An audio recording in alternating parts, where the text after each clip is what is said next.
ბრიუსელი თბილისს უვიზო რეჟიმის და ასოცირების შეთანხმების შესანარჩუნებლად პირობებს უყენებს. მოთხოვნები 8 პუნქტიანია. შესრულების ვადა აგვისტოს ბოლო. ევროკავშირის წევრი ქვეყნების საგარეო საქმეთა მინისტრებმა საკითხზე დახურულ კარს მიღმა იმსჯელეს და საქართველოში გამოსაგზავნად წერილი გაამზადეს.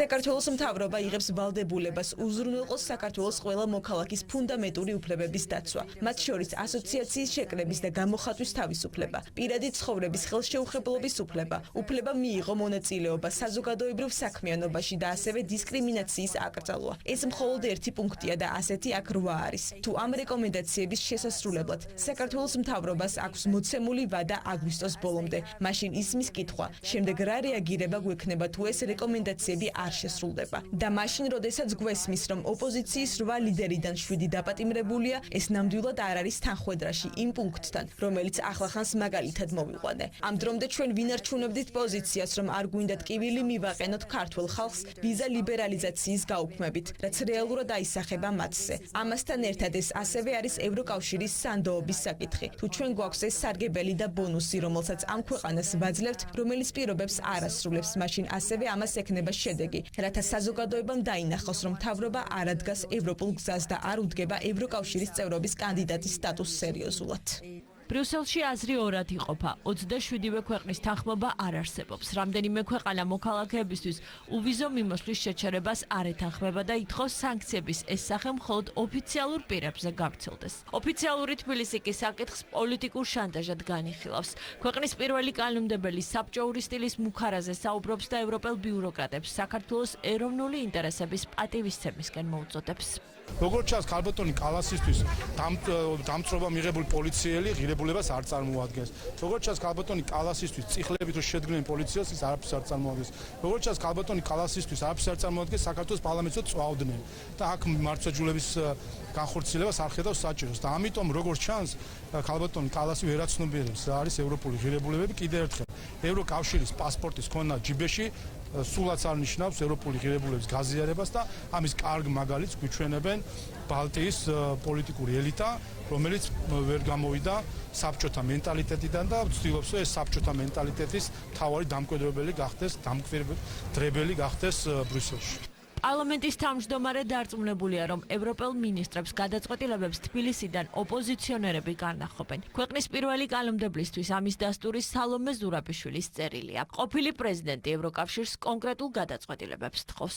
ადამიანები ჩვეულებრივად დაქირავებული, საჯაროდ ვიცით, რომ არის დაქირავებული ლობისტი მაკეინის ინსტიტუტის საქართველოში და ატარებს მაკეინის ინსტიტუტის პოლიტიკას, რომელიც კიდევ ერთხელ არის ქართული ხალხის მიმართ მტრული პოლიტიკა. სალომე ზურაბიშვილს არც ნაციონალური მოძრაობა ჩამორჩა. სააკაშვილის პარტიაში ხისტი გადაწყვეტილებების აუცილებლობაზე საუბრობენ. თუმცა ოპოზიციურ ფლანგზე არიან ისეთებიც, ვინც თვლის, რომ ვიზა ლიბერალიზაციის შეჩერებით ქართველი ხალხი არ უნდა დაისაჯოს.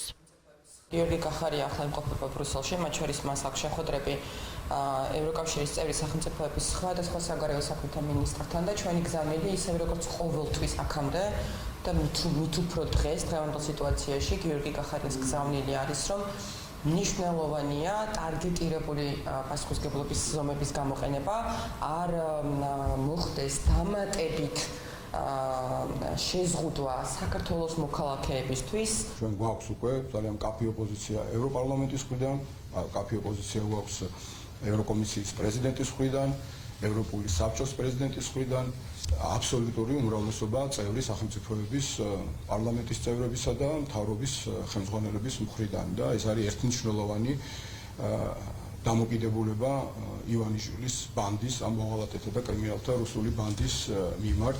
მართველი გუნდი ყველას ახსენებს, რომ ქვეყნის ეროვნულ ინტერესებზე წინ ვერაფერი დადგება. ქართული ოცნება ევროკავშირისგან სამართლიან დამოკიდებულებას ითხოვს. ყოველთვის არიან სახელმწიფოები, რომელიც ამ თემის კულტივირებას ახდენენ, ცდილობენ ეს თემა გამოიყენონ პოლიტიკურ იარაღად, პოლიტიკურ შანტაჟად, მაგრამ ამ საკითხს არანაირი საფრთხე არ ემუქრება. ჩვენი ხელისუფლება გააკეთებს ყველაფერს იმისთვის, რომ არანაირი კითხვის ნიშანი ამ თემასთან დაკავშირებით არ გაჩნდეს. თუ მსგავსი საკითხი დადგება დღის წესრიგში, ეს იქნება კიდევ ერთი უტიფრობის გამოვლინება და კიდევ ერთი, ესე ვთქვათ, სადამსჯელო ღონისძიების ჩანაფიქრი ქართული საზოგადოების წინააღმდეგ. ჩვენ ჩვენი ქვეყნის სუვერენიტეტით, ჩვენი საზოგადოების კეთილდღეობით, ჩვენი სამშვიდობო პოლიტიკით არავისთან არ ვივაჭრებთ. ჩვენ ვართ თავდაცვის რეჟიმში. ქართული სახელმწიფო დღეს არის თავდაცვის რეჟიმში. თავს ვიცავთ იმ უსამართლო ცილისმწამებლური განცხადებებისგან, რომელიც მოდის დასავლეთიდან. ძალიან მძიმეა ეს, როდესაც შენ გეუბნებიან თეთრზე შავია.